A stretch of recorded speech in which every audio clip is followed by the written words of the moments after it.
los vasos linfáticos, al igual que los ganglios linfáticos, se encuentran en el transcurso o en el recorrido de las arterias y venas. Vamos a encontrar entonces ganglios gastroepifloicos derechos, gastroepifloicos izquierdos, lo mismo en la curvatura menor, ganglios gástricos izquierdos, gástricos derechos. ¿Sí? La linfa que tengan estos ganglios van a transportar a los centros más comunes donde están naciendo las arterias. Por ejemplo, estos ganglios gástricos izquierdos irán a desembocar a ganglios celíacos, estos a ganglios gastroduodenales, ¿no? Estos a ganglios mesentéricos, ¿no? En ese sentido, habrá ganglios esplénicos alrededor de la arteria esplénica, ¿sí? Y al final van a formar un ganglio que se llama cisterna del quilo, que lo vamos a ver en pared posterior. ¿Sí? Simplemente sepan que llegan a los ganglios centrales. Esto es lo más importante, la inervación que tiene el estómago. ¿Sí? Bien. Primero, el estómago, al ser un órgano visceral, ¿sí? Al ser una víscera, tiene que tener una inervación autónoma. ¿Sí? Tendrá una parte simpática y parasimpática. Bien. ¿Y cómo van a llegar esas fibras al estómago? Entonces veamos, primero, en todo lo que es nuestro cuerpo existen ganglios que pertenecen al sistema nervioso periférico. ¿Sí? Existen ganglios. Recuerden que el tronco simpático está formado por ganglios también. ¿Sí? La cadena simpática tiene ganglios. ¿Sí? Parte de esta cadena simpática, parte de estos ganglios, se encuentran también alrededor de las arterias. ¿Sí? Estos son ganglios prevertebrales, o sea, están delante de las vértebras. Y se encuentran repartidas en todas las ramas de la aorta, ¿sí? Especialmente en la aorta abdominal. Estos ganglios que están alrededor del tronco celíaco, fíjense, se llaman igual ganglios celíacos, ¿sí? Uno derecho, uno izquierdo, que tienen forma semilunar y que se están comunicando ambos a través de fibras nerviosas, formando un plexo nervioso celíaco. ¿Se entiende? Estos nervios, junto a estos ganglios, van a seguir descendiendo por la aorta hasta encontrarse con la arteria mesentérica superior, donde también va a haber ganglios mesentéricos superiores. Más abajo va a haber ganglios mesentéricos inferiores. A nivel de las arterias renales, va a haber ganglios aórticos renales, porque van a estar entre la aorta y la arteria renal. ¿Sí? Esos ganglios entonces son parte del tronco simpático, ¿no? Son ganglios prevertebrales. Estos ganglios tienen entonces información simpática, ¿sí? Pero también le va a llegar la información parasimpática. ¿De dónde le va a llegar? De los nervios vagos, ¿verdad? ¿Qué par craneal es? Décimo par craneal. Muy bien, entonces tenemos dos nervios vagos que salen de la cavidad torácica para ingresar a la cavidad abdominal. Entonces, ingresan junto al esófago. ¿Sí? Ingresan junto al esófago a través del diafragma. Entonces, el esófago no es el único que ingresa por el hiato esofágico, sino también con sus troncos nerviosos. En este caso van a ser los troncos vagales. Tronco vagal anterior y por detrás el posterior. ¿Sí? Estos troncos vagales son los mismos nervios vagos, ¿sí? Que una vez que estaban en el esófago dentro del tórax tiene un plexo nervioso que se llama plexo esofágico, ¿sí? Que está formado por la parte de los troncos simpáticos que aportan fibras, ¿sí? Como también por el nervio vago, que uno era el vago izquierdo y uno el vago derecho. Se unían, formaban el plexo esofágico. Este plexo esofágico se ordena y el vago que era izquierdo se hace tronco vagal anterior. El vago que era derecho se hace tronco vagal posterior. Sí, eso es pregunta de examen. Entonces el que vemos aquí, este es el tronco vagal anterior, que es el nervio vago izquierdo. ¿Se entiende? ¿Sí? Bien. En esta imagen hemos replegado al estómago para ver el tronco vagal posterior. Ahí estamos viendo el tronco vagal posterior. Bien. Por lo tanto, este nervio vago está llevando información parasimpática. Y fíjense, tiene dos ramas principales este nervio vago. Tiene una rama un tronco principal, un tronco común para el hígado, ¿sí? Está llevando información parasimpática al hígado, ¿no? Y va a terminar dando ramas a todo el estómago, fíjense, ramas gástricas anteriores, en toda su curvatura menor y su cara anterior, ¿sí? Ahí termina el tronco vagal anterior o vago izquierdo, ¿sí? Da una rama principal al hígado, llevando información parasimpática, y termina inervando la cara anterior de lo que es el estómago, ¿sí? Pero también este vago, fíjense, tiene ramitas que van a ir a terminar a estos ganglios, ¿sí? A los ganglios celíacos, ¿no? Entonces esa información con el plexo celíaco, ¿sí? Sigue repartiéndose por las arterias que tiene este tronco celíaco, ¿no? Fíjense, estos ganglios que han formado este plexo celíaco están acompañando a la arteria esplénica, que está llevando información parasimpática al vaso, ¿sí? Lo mismo aquí, a la arteria hepática la está siguiendo, la común, luego a la propia, y también está yendo hacia lo que es el hígado. ¿Se entiende? También va a ir, fíjense, hacia atrás por la gastroduodenal, va a ir a inervar el páncreas, ahí están las arterias pancreático-duodenales, ¿sí? Bien, y sigue inervando lo que es el estómago en toda su cara anterior. Bien, ese es el tronco vagal anterior. Ahora, el tronco vagal posterior. ¿Qué dijimos de celulares, muchachos? Apaguen su celular. Este es el tronco vagal posterior, ¿no? Este también tiene dos ramas. Continúa como ramas gástricas, fíjense, posteriores, ¿sí? Ramas gástricas posteriores. Está inervando la cara posterior del estómago. Y también tiene una rama que ya no está yendo al hígado, fíjense, está yendo directamente a los ganglios celíacos. Ahí vemos, clarito, terminando en estos ganglios celíacos, ¿sí? Entonces el tronco vagal posterior, que es el vago derecho, termina dando ramas gástricas posteriores y una rama que se conecta directamente con los ganglios celíacos. Al conectarse con estos ganglios celíacos, al tener una rama principal para estos ganglios celíacos de este tronco vagal posterior, ¿no? Gracias a este plexo nervioso celíaco que se ha formado, la inervación del vago derecho o tronco vagal posterior va a ir junto a todos estos plexos nerviosos. Va a estar en el plexo celíaco, va a estar en el plexo aórtico renales, va a estar en el mesentérico superior y va a seguir descendiendo. Y vamos a ir viendo poco a poco en la inervación de los intestinos ya también, ¿no? Pero el que lleva más información parasimpática hacia el resto de los órganos de la cavidad abdominal es el tronco vagal posterior, o sea, el vago derecho. ¿Por qué? Por esa rama que ha terminado en estos ganglios. Va a seguir llevando información parasimpática, perdón. Mientras que este tronco vagal anterior ha terminado en una rama en el hígado y ha terminado en el estómago como nervios gástricos anteriores.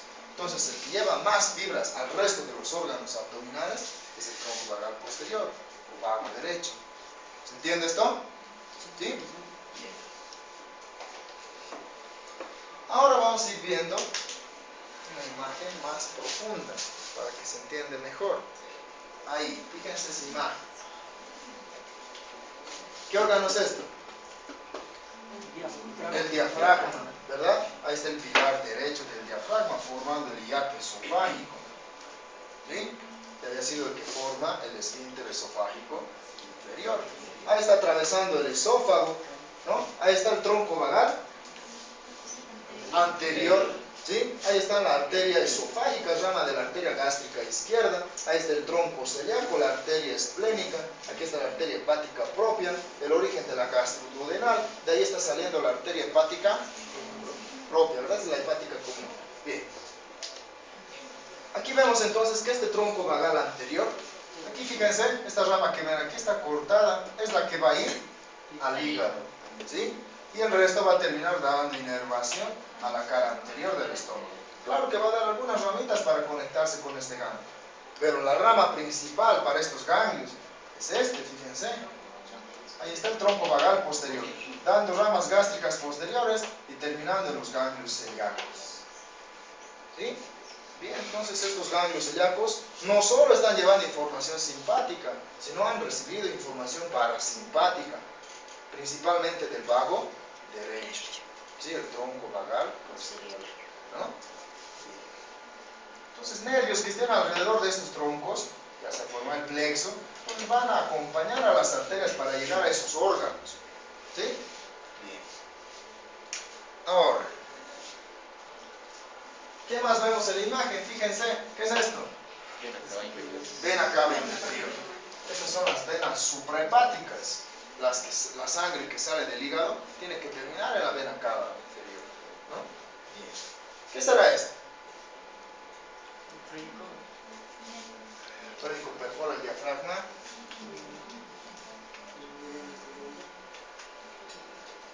Fíjense, venga a conectarse también con estos ganglios.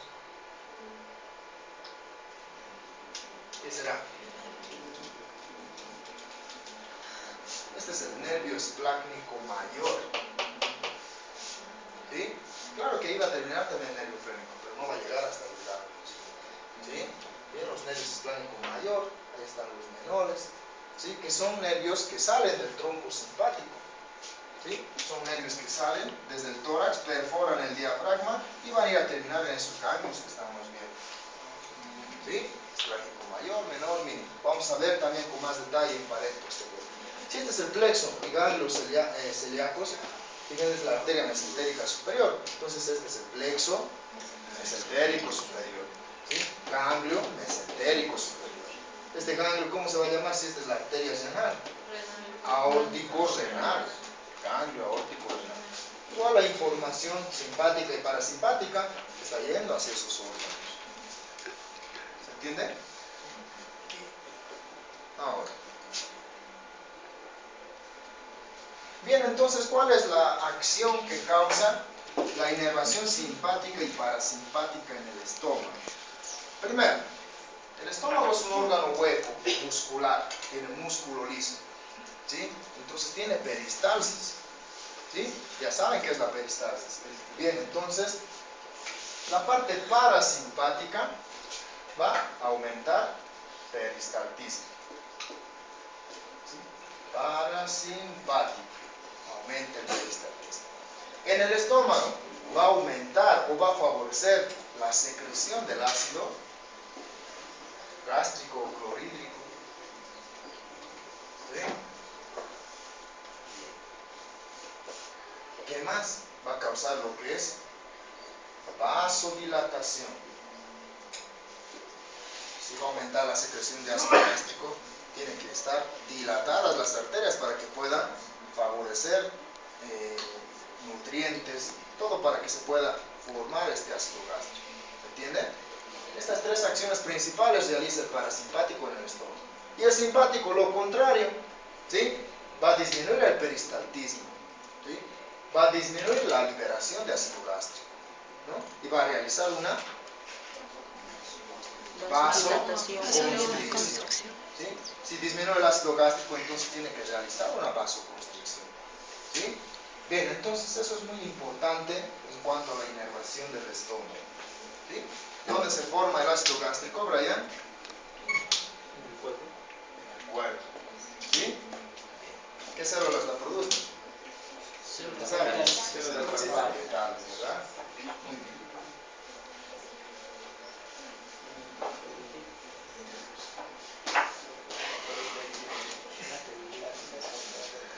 Veamos aplicación clínica. Tenemos esto que ya lo conocen, ¿sí? Esta es una hernia deslizante, ¿sí? Debido a una ineficiencia del ligamento gastrofrénico, ¿se acuerdan? ¿Sí? Por lo que hay presión en el abdomen, se ha deslizado hacia el tórax, ¿no? Y esto hace que el ácido gástrico regurgite hacia el esófago. Entonces también causa el reflujo gastroesofágico. ¿Sí? Bien. Aquí hay otro tipo de hernia. Esta es una hernia hiatal, ¿sí? Paraesofágica se llama. Está al lado del esófago. ¿Qué se herniaron? El fondo del estómago. ¿Sí? También por una ineficiencia del ligamento gastrofrénico, pero en este lado izquierdo. ¿Sí? Entonces se herniadas a la cavidad torácica. También podemos encontrar procesos cancerígenos, ¿sí? Principalmente a nivel del antro pilórico, debido a que ahí se producen úlceras, también se producen procesos tumorales cancerígenos, ¿sí? Que en este caso están obstruyendo, ¿sí?, la desembocadura de este estómago al intestino delgado. Entonces este paciente constantemente va a tener vómitos, ¿sí?, cáncer gástrico, que no solo puede ser una complicación de una úlcera, sino por exceso con el tabaquismo, alcoholismo y demás, ¿no? Es tema de otro. Bien. Aquí vamos a aprender lo que es una vagotomía. ¿Qué será una vagotomía? ¿Alguien sabe? Corte. Una sección del vago, ¿verdad? Corte del vago. Mejor es llamarlo una sección del vago. ¿Sí? Esta es aplicación clínica. Conocimientos generales para que ustedes sepan. Que es muy importante al hablar de esto. Bien, vagotomía, entonces sección de lo que es el vago. Ahora, para seccionar el vago podemos hacerlo a través del tronco o a través de sus ramas. ¿Sí? Si nosotros cortamos el tronco vagal anterior, vamos a hacer una vagotomía troncular anterior. ¿Sí? Si cortamos sus ramas, vamos a hacer una vagotomía selectiva o ramas más pequeñas, supraselectiva. ¿Sí? Eso vamos a ver aquí. Fíjense en esta imagen. Este es el tronco vagal anterior.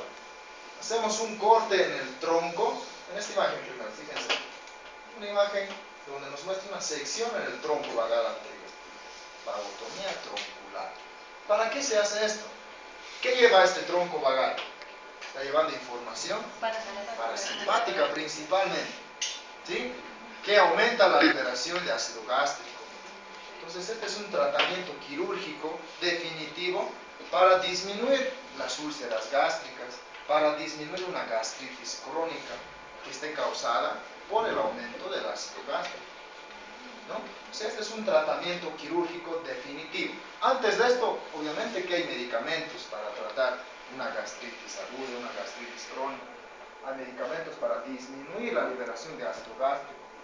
Pero si esto ya es crónico, ¿sí?, y que ha causado úlceras, ¿no?, entonces necesito hacer un corte aquí para disminuir la inervación hacia estas glándulas que secretan este ácido gástrico. ¿Sí? Entonces hacemos una vagotomía troncular. Bien, yo he hecho una vagotomía troncular. Bien. Pero ¿qué complicaciones me causan? Este tronco no solo está dando inervación al estómago, ¿verdad?, sino está yendo al hígado principalmente. Entonces el hígado va a hacer lo que quiere, no va a tener inervación, no va a tener control, ¿sí?, no va a realizar sus funciones este hígado, porque ya lo hemos impedido su inervación al realizar esta vagotomía troncular. Pero entonces podemos hacer más selectiva, por eso se llama vagotomía selectiva. ¿Cuándo hacemos una vagotomía selectiva? Cuando cortamos por debajo del ramo que está yendo al hígado. ¿Entiende? Ahí está una vagotomía selectiva. Estamos inhibiendo solo estas ramas que están yendo al estómago. Pero también podemos hacer una supraselectiva. En esta imagen, solo estamos cortando las ramas que están yendo al cuerpo del estómago, donde se está formando el ácido gástrico. ¿Se entiende? Entonces, tres tipos de vagotomía que hay: troncular, selectiva, supraselectiva. ¿Sí? Un ejemplo ahora con el vago posterior, medio vago posterior, el tronco vagal posterior. Si corto el tronco, fíjense, tiene una rama principal que va a los ganglios celíacos, que de ahí se reparten a todas las vísceras abdominales. Si hago una vagotomía troncular, entonces estoy impidiendo la inervación parasimpática del resto de los órganos. Entonces tendrá que hacer una selectiva, solo las ramas que van al estómago. O una supraselectiva, solo los que van a la cara posterior del cuerpo del estómago. ¿Se entiende? ¿Sí? Entonces eso es importante. Doctor, y si corta el tronco, ¿qué consecuencias va a traer al estómago? Principalmente al estómago. Ya, no es una consecuencia. Si yo corto el tronco, en el estómago no va a ser un efecto. Por ejemplo, Sino lo estamos favoreciendo al estómago para que no libere mucho ácido gástrico. Eso estamos buscando, ese es nuestro fin, ¿verdad? Para que no cause úlceras. Pero al mismo tiempo estoy lesionando el hígado. Esto va a seguir funcionando, ¿sí? Porque no es el único que inerva el músculo del estómago, sino atrás también está el vago posterior. Solo no va a tener dolor, estas cosas. No, no va a tener dolor. ¿Se entiende esto? Sí. Bien.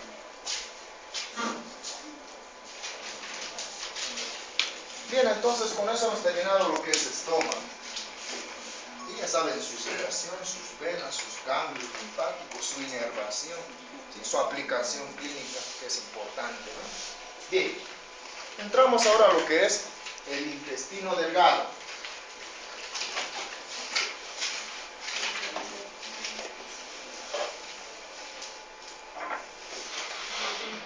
Bien, el intestino delgado está formado por tres porciones: duodeno, yeyuno y íleo, ¿sí? En conjunto, este intestino delgado puede llegar a medir entre 6 a 9 metros, ¿no? Desde el duodeno hasta el ilio va disminuyendo de diámetro. El duodeno es más grueso, el intestino delgado. El ilio es delgado, ¿sí? ¿Cuál es la función de todo el intestino delgado? Principalmente, es el lugar donde se va absorbiendo los nutrientes, ¿sí?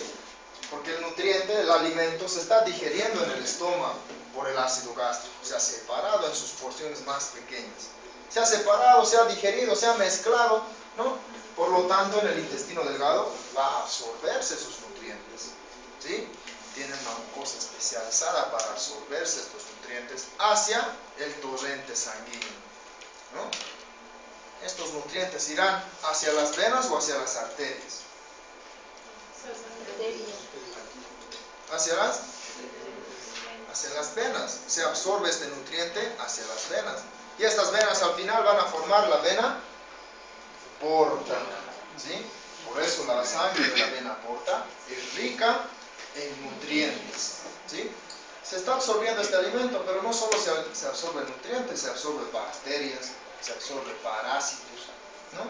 Esa función de detoxificar esta sangre tiene el hígado, ¿sí?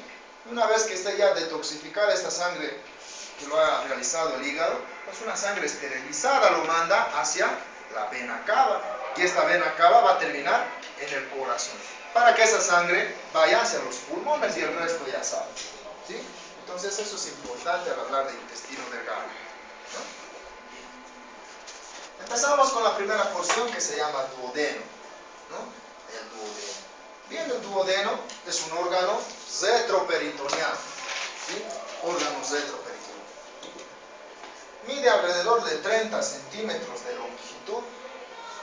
Tiene forma de una C, fíjense, una C. Su extremo abierto está hacia el lado izquierdo, ¿sí? Tiene esa forma porque está englobando, está abrazando a lo que es el páncreas. ¿Por qué lo abraza? Porque tiene una relación anatómica y funcional con este órgano, ¿no? Bien, entonces, el duodeno, órgano retroperitoneal. Tiene 4 porciones este duodeno. Voy a señalar, fíjense. Primera porción, segunda porción, tercera porción, cuarta porción. Bien, tiene 4 porciones, que tienen sus nombres también. La primera porción simplemente se llama porción superior, o primera porción. Segunda porción o porción descendente, porque está descendiendo. Tercera porción o horizontal, ¿sí? Cuarta porción ascendente. Entonces, superior, descendente, horizontal, ascendente, ¿sí? La primera porción, los 3 centímetros iniciales de esta primera porción son intraperitoneal, ¿sí? Los 3 centímetros iniciales es intraperitoneal y se dilatan. Fíjense, se ha dilatado esta primera porción, los 3 centímetros iniciales. A esa dilatación se llama bulbo duodenal. Bulbo duodenal, que es el que recibe el alimento después de que ha salido del esfínter pilórico, ¿sí? El bulbo duodenal entonces había sido intraperitoneal, ¿sí? Porque está completamente recubierta por peritoneo, incluso tiene su pequeño mesenterio. que sería una continuación del aumento menor. ¿Sí? Continuación del aumento menor. Bien, entonces, eso es lo importante de esta primera porción. El resto de esta primera porción es retroperitoneal. ¿Sí? ¿A qué nivel encontramos esta primera porción? A nivel entre la T12, ¿sí?, y la L1. A ese nivel, en el lado derecho. ¿Sí? A ese nivel se encuentra la primera porción. Bien, desde el L1 entonces el duodeno en el lado derecho va a descender hasta aproximadamente la vértebra L3. Esta segunda porción tiene un diámetro entre 7 a 10 centímetros. ¿Sí? Bien. Y esta segunda porción es la más importante. Por lo tanto, describimos sus caras. Tiene una cara anterior que tiene peritoneo. Tiene una cara medial, cara lateral, una cara posterior que no tiene peritoneo. Ahora, en esta cara anterior es el lugar donde se está insertando. Fíjense, todo esto que vemos señalado aquí es el lugar donde se inserta el mesenterio. Pero mesenterio del colon transverso. Entonces aquí se inserta el mesocolon. ¿Sí? ¿Se ubican? El mesocolon se inserta en la pared, ¿verdad? Entonces ahí se está insertando lo que vemos aquí, dividiendo a nuestro duodeno en una parte superior y una parte inferior. ¿Qué más? La cara interna de esta segunda porción del duodeno está en relación con la cabeza del páncreas. ¿Sí? Y ahí se va a relacionar porque ahí va a terminar la secreción que tiene este páncreas hacia esta segunda porción. ¿Sí? El jugo pancreático, que está lleno de enzimas. ¿No? Entonces esas enzimas que ingresan al duodeno van a facilitar el desplegamiento de todas las sustancias grandes que hay en nuestros nutrientes que hemos ingerido, ¿no? Para que al final el intestino simplemente, el resto del intestino lo absorba. Entonces eso es importante en esta segunda porción. Vamos a ver su configuración interna. La cara posterior de esta segunda porción está en relación con el riñón derecho, ¿sí? Principalmente. Hay un músculo en esta parte posterior, el músculo psoas mayor, que está descendiendo, ¿sí? El derecho. Bien. ¿Qué más? Tercera porción. Tiene alrededor de 6 a 8 centímetros. ¿Sí? Es transverso, es horizontal, viene del lado derecho a nivel de la vértebra L3 hacia el lado izquierdo de esta vértebra. ¿Sí? Y tiene relaciones importantes en su cara anterior. Primero, ahí se está relacionando con la inserción de este mesenterio. Fíjense, aquí está una hoja, aquí está otra hoja. Aquí el mesenterio tiene esa inserción oblicua. Mesenterio del intestino delgado. ¿Sí? Bien, entonces, esa es la inserción en la tercera porción del duodeno. En esta cara anterior también se va a relacionar con estos dos vasos. Arteria y vena mesentérica superior. Fíjense, esta arteria y vena mesentérica superior están ingresando a este mesenterio del intestino delgado para repartirse por todo el ilio y el yeyuno. ¿Sí? Entonces es muy importante esta relación. Aquí hay una pinza arterial por delante de la tercera porción del duodeno. ¿Sí? Atrás, esta tercera porción se relaciona con, está atravesando a la aorta, está atravesando a la vena cava, ¿sí? Está atravesando a los músculos psoas, especialmente el lado derecho. ¿Se entiende? ¿Sí? Entonces esta tercera porción es importante. Relación superior, cabeza del páncreas. ¿Sí? Bien. No se olviden esas relaciones que se preguntan en el examen. Finalmente la cuarta porción o porción ascendente tiene alrededor de 5 centímetros de longitud. ¿Sí? Y está ascendiendo en el lado izquierdo de la vértebra L3 hasta la vértebra L2. ¿Sí? Hasta el borde superior de la L2, haciendo esta cuarta porción en el lado izquierdo. Bien, termina ese nivel, ¿sí? Y se va a continuar con el yeyuno. Y va a formar un ángulo o una flexura, fíjense, forma una flexura duodeno yeyunal. ¿Sí? Una flexura duodeno yeyunal, o también llamado ángulo de Treitz. ángulo de Treitz, ¿sí? O flexura de Treitz, flexura duodeno y iyunal. Ahí deja de ser retroperitoneal en este ángulo, para continuar como un órgano intraperitoneal, porque el resto del yeyuno y el ilio tiene su mesenterio. ¿Sí? Bien, entonces, ese es el duodeno. ¿Cuál es la función del duodeno? Absorción de nutrientes, facilitados por el jugo pancreático que está terminando en este duodeno. Ahora, no solo va a terminar en esta segunda porción el jugo pancreático, sino también desde el hígado está viniendo un conductito que se llama colédoco, que se va a unir con el conducto del páncreas para terminar en el duodeno. O sea, en este duodeno está terminando el jugo pancreático lleno de enzimas, ¿sí? También la bilis que está viniendo de lo que es el hígado, ¿no?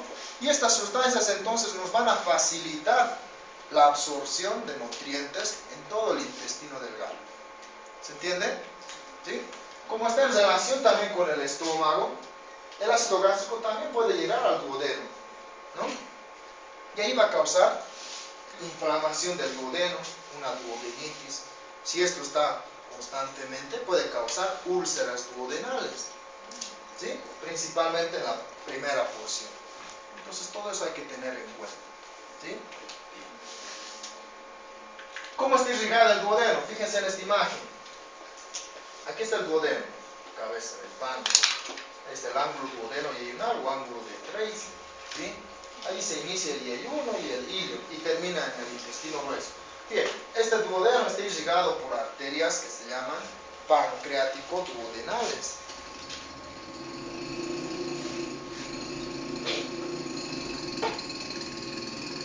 Fíjense en esta imagen. Esta es una cara anterior, cara posterior del duodeno. Y vemos, esto que ven dilatado aquí es parte del estómago.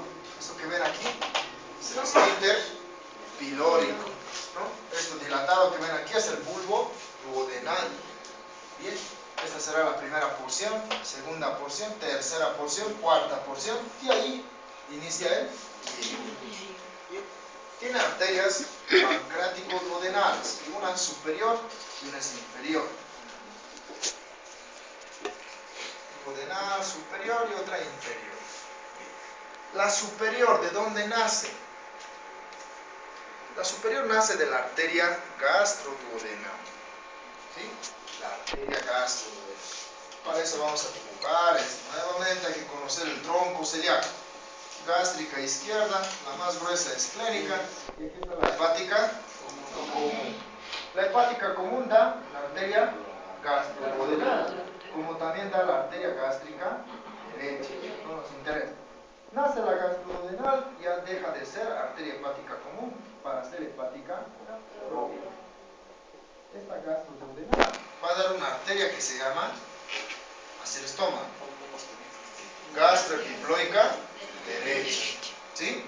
Y va a terminar como arteria pancreático-duodenal superior, ¿sí? Esta pancreático-duodenal superior tiene dos ramas, una anterior y una posterior, ¿sí?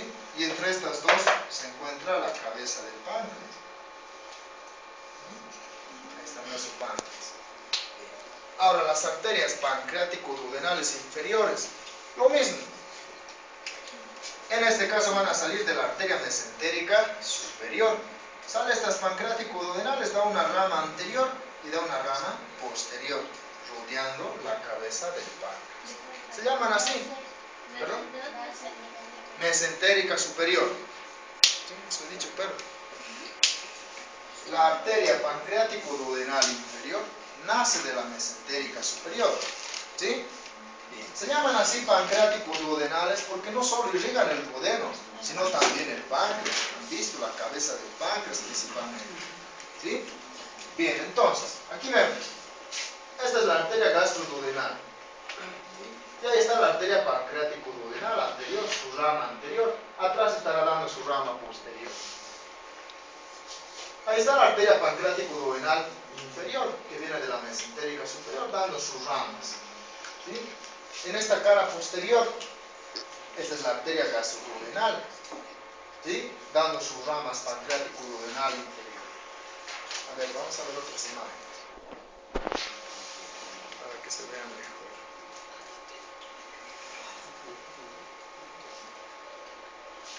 En esta imagen, fíjense. Ahí está la arteria hepática común. Ahí está la arteria gastroduodenal.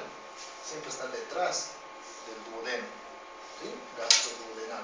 Ahí está dando la gastrocicloica derecha. ¿Sí? Bien. Ahí termina como pancreático duodenal superior, que tiene dos ramas, una anterior y por detrás otra. Ahí está la pancreático duodenal inferior, naciendo de la mesentérica superior. ¿Sí? Que igual tiene una rama anterior y una rama posterior. ¿No? De esa manera se irriga el duodeno.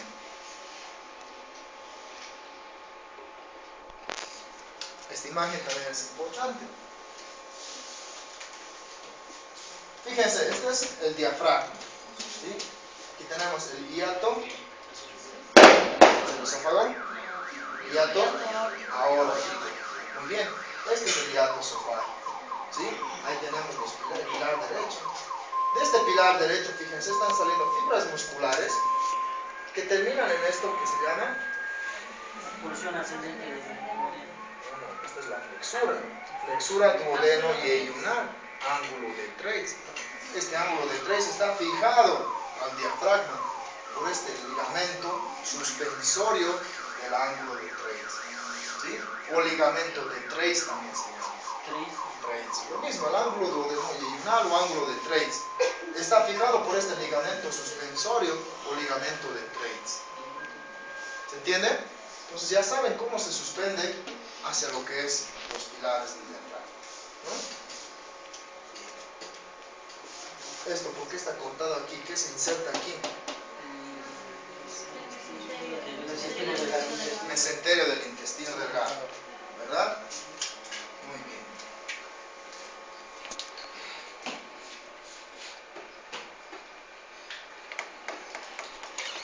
Bien.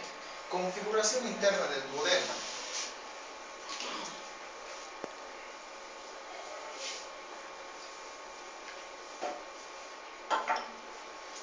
Bien, el duodeno es un órgano muscular, hueco, tiene músculo liso, ¿sí?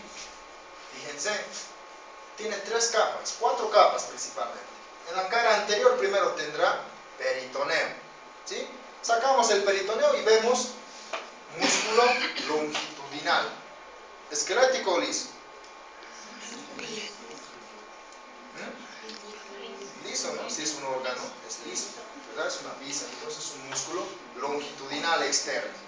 Internamente a este músculo, una capa circular, ¿sí? Dentro de esto estará por la submucosa y la mucosa, que está llena de glándulas, las glándulas de Brunner,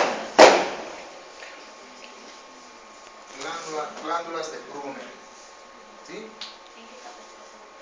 En la submucosa y la mucosa, las glándulas de Brunner, que aumentan su secreción para poder digerir mejor el alimento, ¿sí? Bien. Son similares a la secreción del ácido clorhídrico en el estómago, ¿no? Solo que esta secreción no es ácida, ¿sí? Más bien facilita el tránsito del alimento hacia el resto del intestino. Bien, las glándulas de Brunner. Por lo tanto, el duodeno tiene una capa muscular longitudinal externa, circular interna, submucosa y mucosa donde están las glándulas de Brunner. Lo resto es histología. Cortamos en su configuración interna y vemos, ahí está, el intestino delgado en su porción inicial, que es el duodeno, está llena de pliegues, y son pliegues completos en todo el reborde de este intestino. Son pliegues circulares, se llaman, ¿sí? Pliegues circulares, está lleno de pliegues circulares, ¿sí? Reconozcamos, a ver, ¿qué será esto? Esfínter pilórico. El conducto pilórico, ¿qué será esto? Exacto. La primera porción tiene una dilatación que se llama bulbo duodenal, ¿sí? Que había sido intraperitoneal. El resto es primera porción, segunda porción, y en esta segunda porción es donde terminan esos conductos del páncreas y del hígado. Fíjense, aquí está la cabeza del páncreas, íntima relación con la cara interna de la segunda porción. Ahí está un conducto pancreático principal que tiene este páncreas, que está uniéndose con esto que es el colédoco, que está viniendo desde el hígado en la parte posterior de la primera porción del duodeno, ¿sí? Se unen con los dos y desembocan en la mucosa o configuración interna de esta segunda porción, ¿no? Se han unido y ahí nos va a formar esto. Está bien dibujadito. Eso es la mucosa de este duodeno que se llama papila duodenal mayor. Duodenal mayor. Papila duodenal mayor. ¿Qué es la papila duodenal mayor? Es la mucosa, ¿sí?, aumentada de volumen, causada porque en su interior está la unión de estos dos conductos, ¿no? Fíjense, aquí está el coledo, aquí está el conducto pancreático principal, se han unido los dos y cuando se unen forman una ampolla hepatoduodenal o hepatopancreática, que cuando ingresa al duodeno forma una mucosa dilatada por su orificio y eso se llama papila duodenal mayor, ¿sí? También esta segunda porción, alrededor de 1 centímetro arriba, puede haber, fíjense, un conducto pancreático accesorio que está yendo a terminar también en la mucosa del duodeno. Esta va a ser más pequeña y esta se llama papila duodenal menor. Los que están haciendo la maqueta de páncreas y duodeno tienen que mostrarse bien esas papilas duodenales, ¿sí? Espero que estén haciendo esto. Bien. Entonces, cuando hablamos de papila es porque la mucosa está dilatada y en su interior hay un conducto pancreático accesorio, o en este caso una ampolla hepatopancreática. ¿Se entiende? ¿Sí? ¿Qué sale entonces por ahí? ¿Qué está saliendo por aquí? Jugo pancreático y bilis. ¿Sí? ¿Y qué estaría saliendo aquí? Solo jugo pancreático, porque es un conducto pancreático accesorio. ¿Se entiende? Y en el resto, ahí están los pliegues circulares, que poco a poco van a ir disminuyendo. Esta es la irrigación. El drenaje venoso. Habrán venas pancreático-duodenales, superiores e inferiores. La superior, ¿dónde va a desembocar? En la vena porta. La inferior, ¿dónde va a desembocar? En la vena mesentérica superior. Si el drenaje venoso no es complicado, ¿no? Recuerden que en estas arterias hay ganglios pancreático-duodenales. ¿Sí? Bien. Aplicación clínica del duodeno.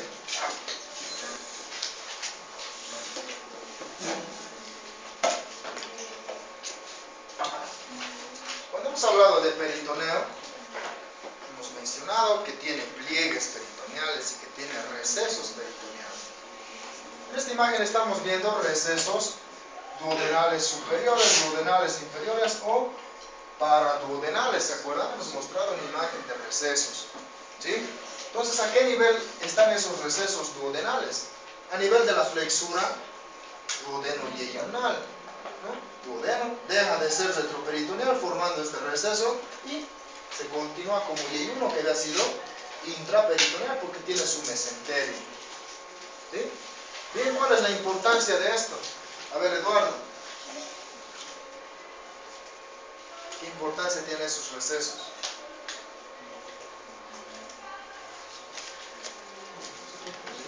Yubitsa, ¿qué importancia tienen los recesos? Ya hemos mencionado.